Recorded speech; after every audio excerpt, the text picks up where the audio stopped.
여호와도 경외하고라는 제목으로 하나님 말씀 전하겠습니다.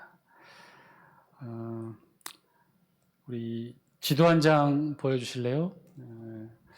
예수님 시대에 유대 땅은 이런 지형이었습니다. 정확하게 팔레스틴 지역이 3등분 된 거죠. 그래서 남쪽을 예루살렘과 예수님이 태어나신 베들레헴 그리고 헤브론이라는 도시를 중심으로 한 유대 땅, 남쪽 유대 땅에 대부분의 유대인들이 모여 살았고요. 그리고 바로 위에는 이제 사마리아 지역이라고 해서 사마리아인들이 살고 있었습니다. 그리고 그 위쪽에 보면 갈릴리 호수를 중심으로 나사렛이라는 도시를 중심으로 한 또 한 무리의 유대인들이 모여서 살고 있었죠.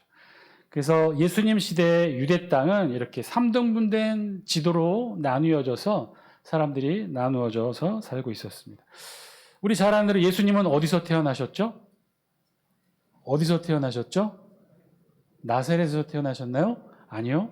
베들레헴에서 태어나셨죠. 그래서 남쪽 유대 땅 예루살렘 바로 아래 베들레헴에서 예수님은 태어나셨어요. 그리고 자라나신 곳은 어디시죠? 저 북쪽 갈릴리 나사렛에서 자라나셨어요.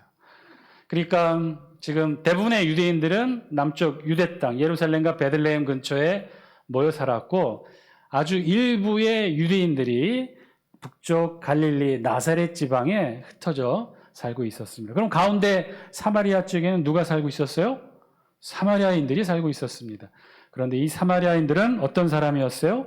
유대인들이 이방인들보다도 더 못한 사람으로 여기며 적대적 감정을 가지고 같이 대화도 하지 않고 밥도 같이 먹지 않는 그런 상종 못할 사람으로 여겼단 말이죠.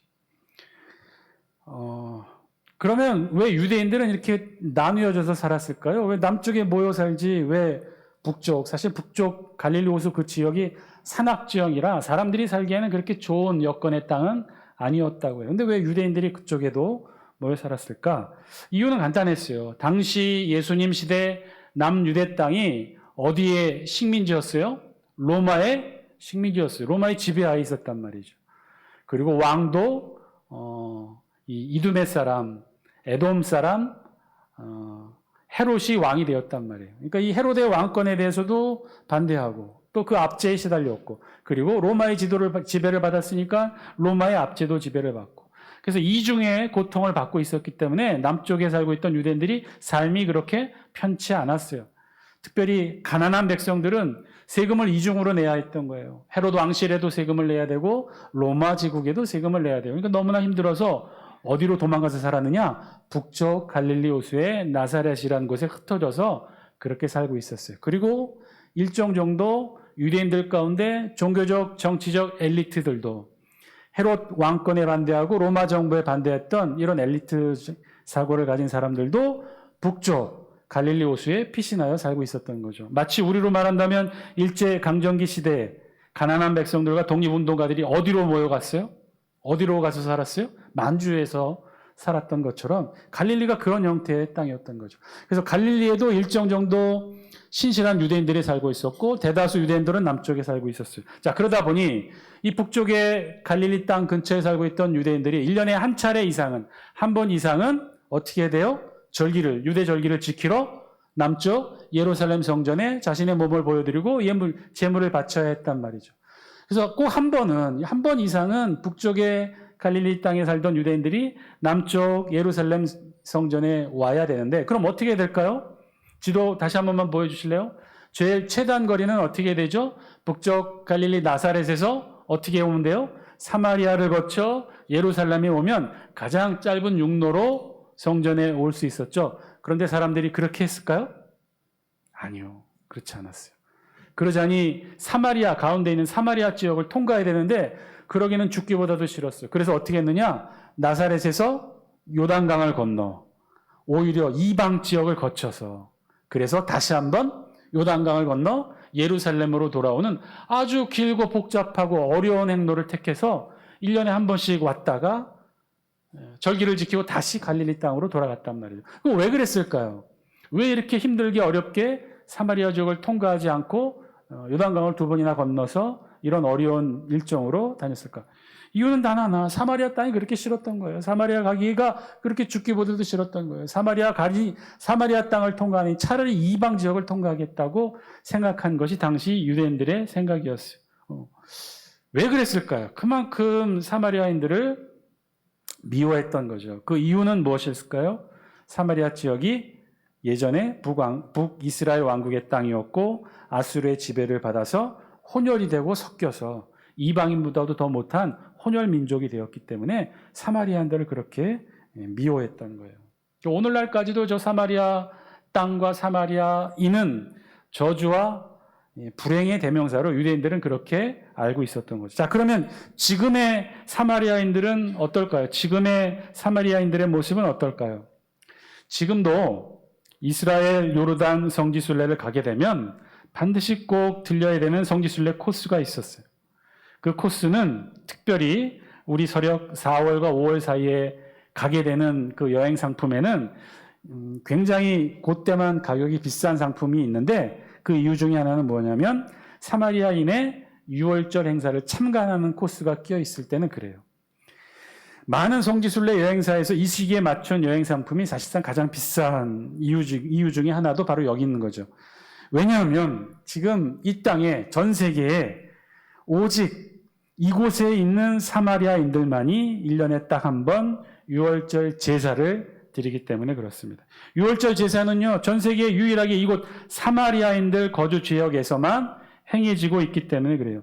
그러면 목사님, 유대 땅, 지금의 예루살렘 유대인들은 이스라엘 국가까지 세웠는데 6월절 제사를 지내고 있지 않습니까? 제가 전에도 말씀드렸죠. 더 이상 예루살렘 땅에는 예배도 없고 제사도 있다 없다? 또 다 까먹으셨죠? 괜찮아요. 얼굴 표정을 보아하니 오늘도 처음 듣는 듯한 표정으로 아니 어떻게 예루살렘에 제사와 예배가 없어? 라고 저를 째려보고 계신데 없어요. 제가 몇 번 말씀드리지만 예루살렘엔 제사도 없고 예배도 없어요. 회당만 존재할 뿐이고요. 왜 제사가 없어요? 제사를 드리려면 어디서 드려야 돼요? 성전에서 드려야 되는데 성전이 다 무너졌어요. AD 70년 로마 티스 장군에 의해서 다 무너졌어요. 성전이 없어요. 그리고 제사를 드리려면 누가 있어야 돼요? 제사장이 있고 제사를 돕는 레위인이 있어야 되는데 유대 땅에는 제사장과 레위인이 없어요. 지금 설명을 드릴 터인데 그래서 지금 유대인들도요 1년에 한 번 제대로 된 6월절 제사를 그야말로 구경하기 위해서 관광하기 위해서는 어디로 가느냐? 유대인들도 마찬가지예요. 예루살렘에 거주하는 유대인들도 북쪽에 있는 사마리아 땅으로 갑니다. 그래서 사마리아인들이 거주하는 사마리아 지역에 가서 아주 어려워요. 그곳에 가려면 여러 가지 관문을 거쳐야 되고 정치적 위험도 있어요. 근데 거기를 통과해서 보면 1년에 딱 한 번 사마리아인들이 6월절 행사를 하게 됩니다. 제가 사진으로도 몇 번 보여드렸는데 사진에 보시면 저렇게 흰 모자와 흰 옷을 입고 유대인들이 다 서 있어요. 다리 사이에는 어린 양을 끼워놓고 그리고 칼을 들고 어디를 쳐다보고 있는 거예요? 서쪽 하늘을. 그래서 해 떨어지기를 기다렸다가 해가 떨어지면 어린 양을 잡고 6월절 제사를 지내게 됩니다. 그런데 자세히 보시면 이 사마리아인들의 6월절 행사에 철조망이 쳐져 있어요. 두 번째 사진 보실래요? 이 철조망이 쳐져 있다는 건 외부인들, 관광객들, 저들의 입장, 사마리아인들의 입장에서 보면 나머지는 다 이방인들인데 이방인들이 절대 못 들어오도록 철조망을 쳐놨어요. 그래서 다음 사진 보여주세요. 한국에서 성지순례를 가게 되면 저렇게 철조망 너머에 친구에 나란히 앉아서 저 행사를 참관만 합니다. 절대 저 안에 들어갈 수 없어요. 그러면 그때부터 6월절 행사를 시작해서 다음 사진 보여주실래요? 6월절 어린 양을 잡고 고기를 굽잖아요. 그럼 그 고기를 주변에 참관하기 위해 온 관광객들, 이방인들에게도 그 고기를 나눠줄까요? 안 나눠줄까요? 안 나눠줘요. 절대로 안 나눠줘요. 남으면 어떻게 해요? 땅에 파묻어 버려요. 절대 나눠주지 않습니다. 그리고 저 6월절 행사에 쓰여지는 양이 대략 한 40-50마리 정도가 되는데 저 양의 가격을 누가 지원해 주냐면 이스라엘 정부가 지원해 줘요. 그것도 참 아이러니하죠. 자, 그렇게 해서 다음 사진 보여주실래요? 그럼 실제로 저 사마리아인들, 저것이 지금 사마리아인들이 보는 모세오경 성경이에요. 사마리아인들은 사마리아 히브리어, 사마리아 아람어라고 해서 자신들만 사용하는 독특한 히브리어와 아람어를 쓰고 있어요. 지금 남아있는 인원은 대략 700명에서 800명 조금 안 되게 남아있어요. 자, 그런데 놀라운 사실은 이 800명도 안 되는 이 땅에 지금 남아있는 사마리아인들 중에 이들에게 지파 개념이 있다는 거예요. 이들에게 지금 지파가 있어요. 그것도 무려 4지파. 레위 지파, 므낫세 지파, 에브라임 지파, 이다말 지파, 베냐민 지파까지 총 5지파가 있었는데 베냐민 지파는 마지막 생존자가 1968년에 죽게 되어서 단절되었고 지금은 4개의 지파만밖에 없다고 해요. 레위 지파, 므낫세 지파, 에브라임 지파, 이다말 지파. 이다말 지파는 아론의 막내 아들로서 아마도 레위 지파의 반기 지파쯤 속하는 것 같아요. 그러니까 정말 아이러니한 것은 사마리아인들에게는 지금 이 800명도 채 안 되는 이 인원 가운데 지파 개념을 가진 4개의 지파가 남아있는 반면에 그러면 유대인들에게는 지파가 있을까요? 지파 개념이 있을까요? 유대인들에게 레위 지파 후손이 있을까요?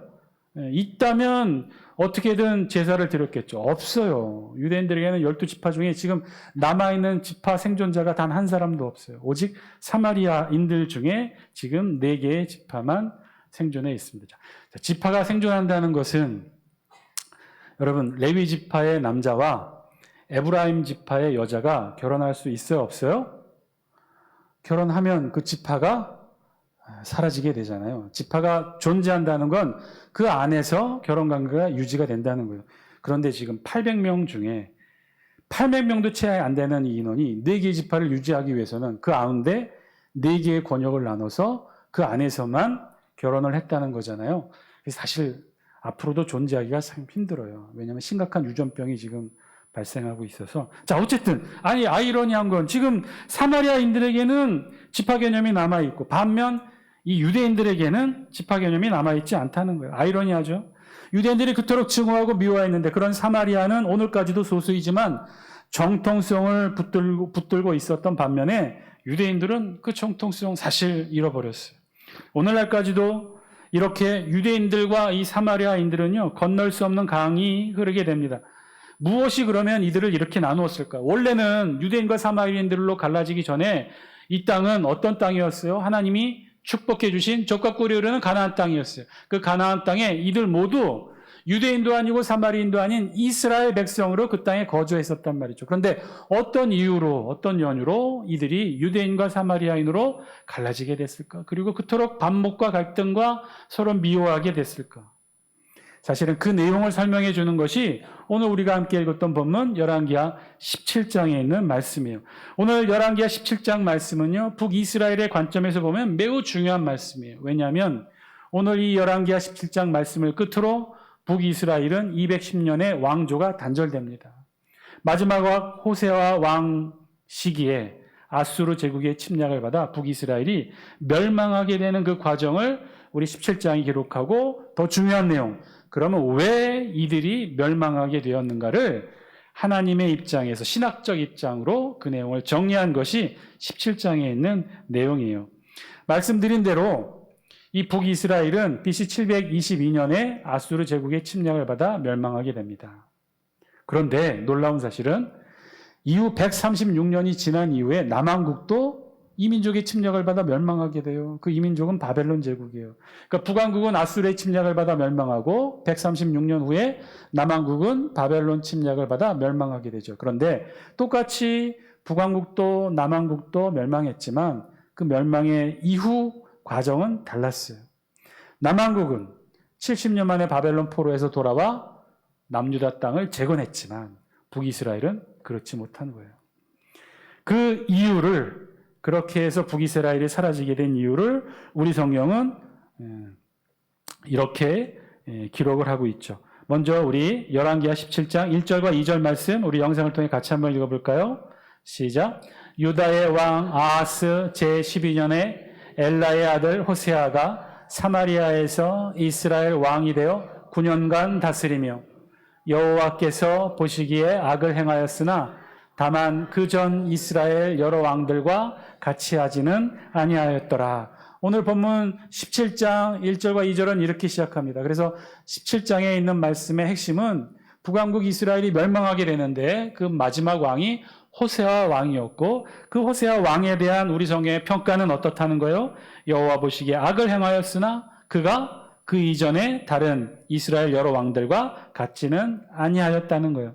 그러니까 우리 성경이 칭찬도 하지만 또한 역시 이스라엘 왕에 대한 혹독한 평가도 합니다. 그럼 왜 호세아 왕에 대해서 이렇게 좋은 평가를 하게 될까? 그 이유는 우리 성경에 자세히 기록하고 있지는 않으나 역대하 30장 10절에 보면 같은 시기 남한국 왕은 히스기야 왕인데 이 히스기야 왕이 어떤 행사, 이벤트를 벌이는데 커다랗게 전국적으로 유월절 행사를 갖게 됩니다. 근데 이 유월절 행사를 할 때 북왕국에 있는 이스라엘 백성들도 초청해요. 전령을 보내서 북왕국에 있는 에브라임, 므낫세, 스불론 저 끝에 있는 지파까지 사람을 보내 이스라엘 백성들을 초청하죠. 그런데 우리 성경 기록에 의하면 그 초청에 일부 북이스라엘 백성들이 응해서 남쪽 예루살렘에 와서 이 유월절, 큰 유월절 행사에 참석했다는 기록이 있습니다. 그때 왕, 북왕국의 왕이 누구였냐면 호세아 왕이었어요. 그러니까 호세아 왕은 자신들의 북왕국 이스라엘 백성들이 남왕국에 내려가 유월절 행사 참여하는 것을 그 전 왕들처럼 막지 않았던 거죠. 그렇게 보내도록 허락했던 거예요. 그에 대해서 우리 성경이 그래서 호세아 왕에 대해서 이런 좋은 평가를 하고 있으나 그러나 어쨌든 북왕국 호세아 왕 시기에 결국 북왕국 이스라엘은 멸망하게 됩니다. 아수르 왕 살마네셀이 대규모 군사를 이끌고 북이스라엘을 침략해 와요. 그때 호세아가 어떤 행동을 했느냐? 즉각적으로 다량의 돈을 가지고 조공을 바치고 이 위기를 모면합니다. 그렇게 해서 이 아수르를 섬겨 조공을 바치고 맹세를 하고 그렇게 해서 위기를 넘겼으나 이 호세아 왕이 어떤 외교 정책을 펴냐면 계속해서 아수르의 압제를 받을 것을 염려하여 당시 남쪽의 패권국가 애국과도 동맹을 맺어요. 근데 이 사실이 북왕국에 들통이 납니다. 북왕국 왕은 또다시 대군을 이끌고 호세아가 반란을 꾀했다고 해서 이 북왕국 이스라엘을 점령하죠. 그렇게 해서 북왕국 이스라엘은 여로보암 이후 210년의 역사를 마감하게 되고 아수르 땅이 됩니다. 북왕국을 점령한 아수르는요, 제국의 정책에 따라 어떤 정책을 폈냐면 아수르 많은 제국의 이민족을 이 점령한 북왕국 이스라엘에 강제 이주시키게 하고 북왕국 이스라엘의 백성 일부를 제국의 다른 나라로 흩어지게 합니다. 그러니까 북왕국에는 이민족이 같이 혼합되어 살게 됐던 것이죠. 자, 그래서 이렇게 해서 북왕국 이스라엘이 멸망하게 되었는데, 그런데 오늘 우리 성경에서는요, 7절부터 23절까지 이렇게 멸망하게 된 북왕국 이스라엘의 그 멸망의 이유를 하나님의 관점에서 신학적인 이유로 설명해 주고 있어요. 그 내용은 한마디로 요약하면 저들이 호세아 왕이 외교 정책을 잘못 펴서 그래서 아수르에 멸망한 것이 아니라 저들이 하나님의 말씀에 순종하지 않아 하나님의 심판으로 멸망하게 되었다는 내용을 7절부터 23절까지 기록하고, 그리고 참 배경 설명하는데 기네요. 오늘 본문되었던 24절부터 33절까지의 말씀은 아주 특이한 이유를 오늘 우리 성경이 기록하고 있어요. 그것은요, 북왕국 이스라엘이 왜 멸망하게 되었는지 그 멸망의 이유뿐만 아니라 왜 북왕국 이스라엘이 멸망하고 재건되지 못하고 그 땅이 유대인들에 의해 이방인들보다 더 못한 취급을 받는 저주받은 사마리아 땅이 되었는지를 오늘 우리 성경이 설명하고 있어요. 우리 다 함께 24절 말씀 영상을 통해 같이 함께 읽습니다. 시작. 아수르 왕이 바벨론과 구다와 아하와 하맛과 스바라임에서 사람을 옮겨다가 이스라엘 자손을 대신하여 사마리아 여러 성읍에 두매 그들이 사마리아를 차지하고 그 여러 성읍에 거주하니라. 말씀드린 대로 아수르는 북왕국을 점령하고 북왕국 이스라엘 점령하고 거기에 이방 민족들을 강제 이주시키게 했어요. 자, 그런데 한 가지 문제가 생겼다는 거예요. 어떤 문제가 생겼느냐? 25절 말씀 영상을 통해 같이 함께 읽습니다. 시작. 그들이 처음으로 거기 거주할 때에 여호와를 경외하지 아니하므로 여호와께서 사자들을 그들 가운데 보내심에 몇 사람을 죽인지라. 그렇겠죠. 이방 민족을 북왕국 이스라엘의 땅에 강제로 살게 했으니 그들이 하나님을 당연히 몰랐으니 하나님을 섬기지 못했겠죠. 자, 그러고 보니 그 땅이 어떤 땅입니까? 하나님께서 축복해 주신 적과 꿀이 흐르는 가나안 땅인데 그 땅에 하나님을 알지 못하는 이방 민족이 사니 하나님께서 사자들을 보내 그들을 죽였던 거죠. 자, 이 내용을 아수르 왕도 보고받아서 알게 되었어요. 그래서 고민하게 된 거죠. 그래서 한 가지 방법을 찾습니다. 아수르 왕법은 어떤 방법으로 이 문제를 해결하려고 했느냐? 27절 말씀 영상을 통해 같이 함께 읽습니다. 시작. 아수르 왕이 명령하여 이르되 너희는 그곳에서 사로잡아 온 제사장 한 사람을 그곳으로 데려가되 그가 그곳에 가서 거주하며 그 땅 신의 법을 무리에게 가르치게 하라 하니. 자, 우리 성경 27절 말씀이 이렇게 말은 아수르 왕은 한 가지 묘책을 찾은 거예요. 그런데 우리 성경 27절에 보니 딱 그곳이라고 얘기해서 어디가 어딘지 모르겠죠. 자, 그곳에서 사로잡아온 제사장 한 사람. 이 사람은 누구를 가리켜요? 이스라엘 땅에 있었던 제사장을 가리킵니다.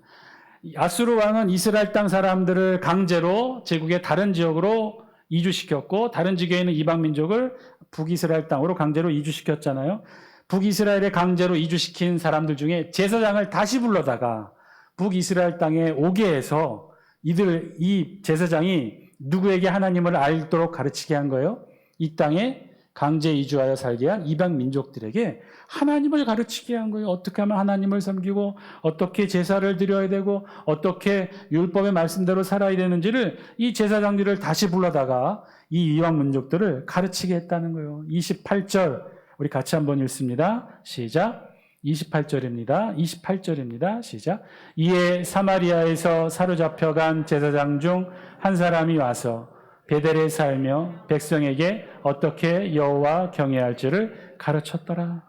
북이스라엘의 제사장이 돌아와서 가르쳤다는 거예요. 어떻게 하나님께 제사 드리는지, 하나님께 예배 드리는지, 율법의 말씀을 일상생활에서 어떻게 지켜야 되는지를 자세히 가르쳤다는 거예요. 자, 그러면 결과가 어떻게 됐을까요? 우리 성경은 이렇게 말해요. 33절 같이 함께 읽습니다. 시작.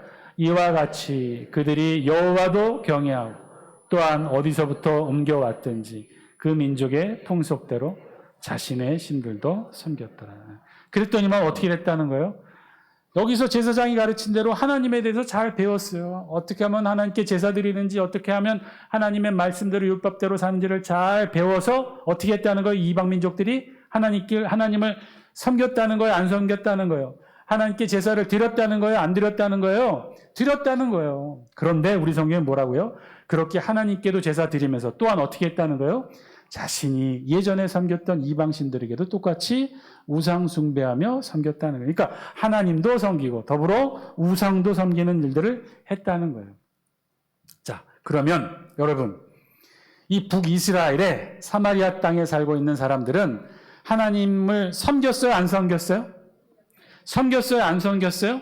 섬겼잖아요. 하나님도 섬겼다고 했으니까 하나님은 섬겼어요. 물론 이방신도 섬겼지만 하나님께 제사 드리고 하나님 섬겼어요. 율법을 가지고 공부도 했고 율법 가지고 어떻게 일상의 삶을 살아야 되는지 이들도 충분히 고민하고 기도도 했단 말이에요. 자, 그러면 이들은 하나님을 섬겼는데 하나님도 섬겼는데 그럼 우리 성경은 이들에 대해서 어떻게 평가할까요?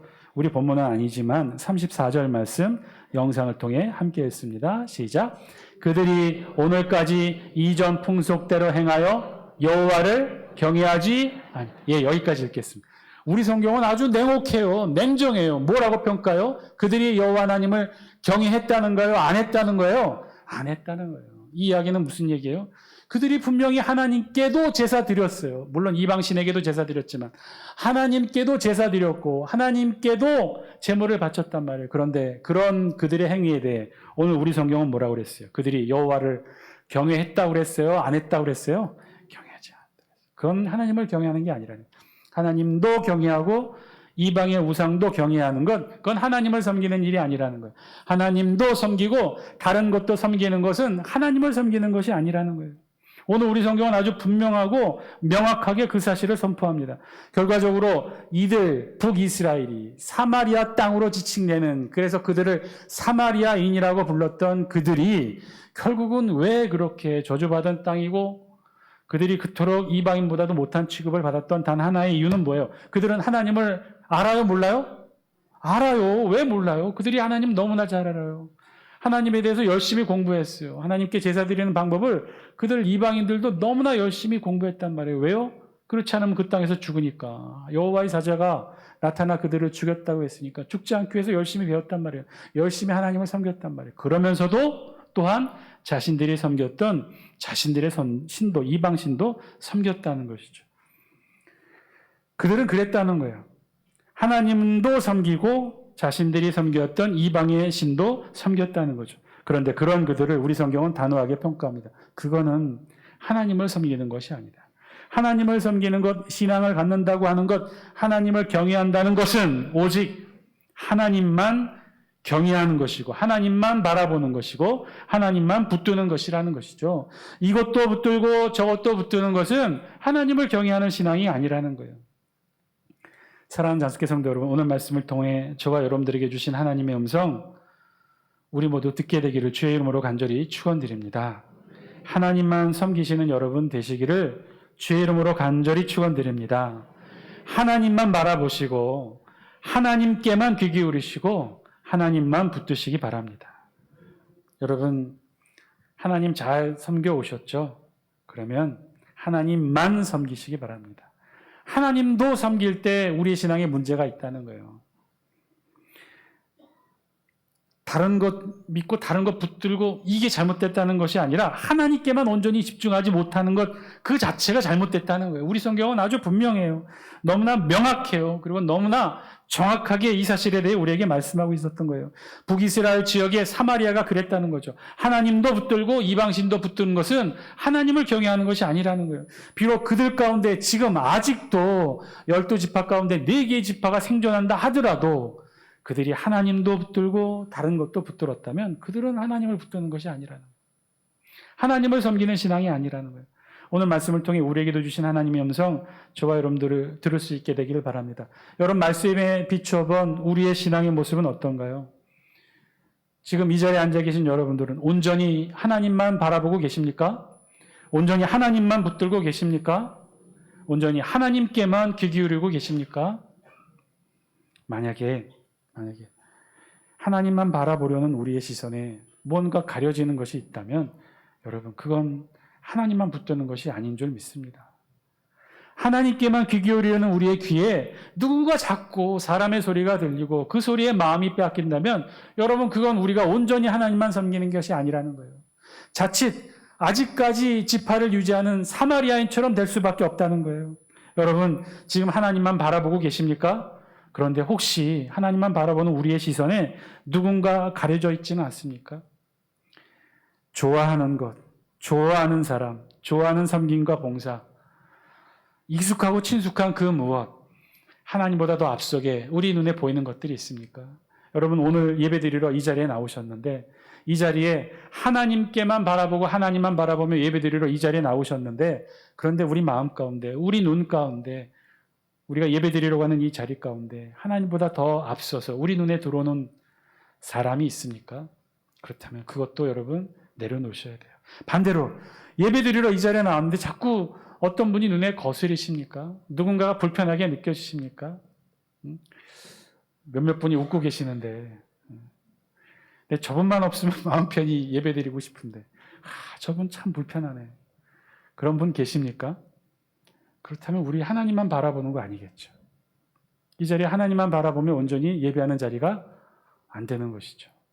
여러분 우리 눈에 무언가 더 좋아 보이고 무언가 더 가까이 여겨지는 사람, 나쁘게 보이고 불편하게 여기는 것도 마찬가지지만 좋게 여기는 것도 마찬가지예요.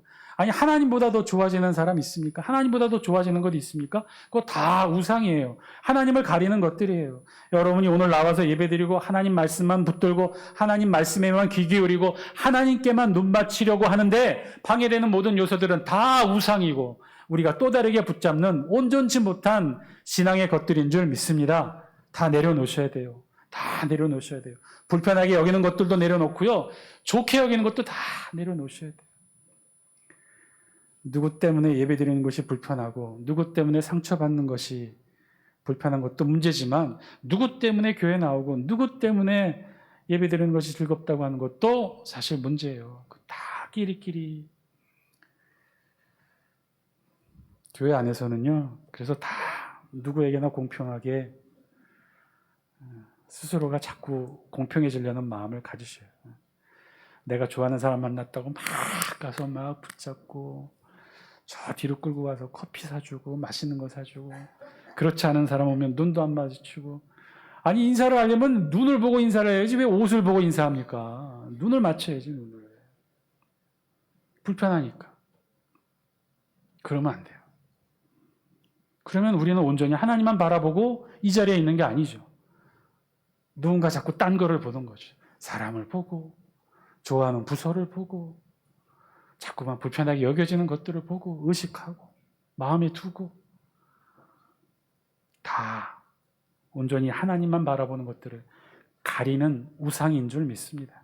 내려놓으셔야 되고요. 온전히 하나님만 바라보시기 바랍니다. 오늘도 예배드리는 우리의 이 자리가 온전히 하나님만 바라보고 하나님만 붙들고 하나님께만 귀 기울이는 저와 여러분 모두의 온전하고 복된 예배의 자리, 그런 곳에서 하늘의 예배의 은총을 누리는 저와 여러분 다 되시기를 주의 이름으로 간절히 축원드립니다. 기도드리겠습니다.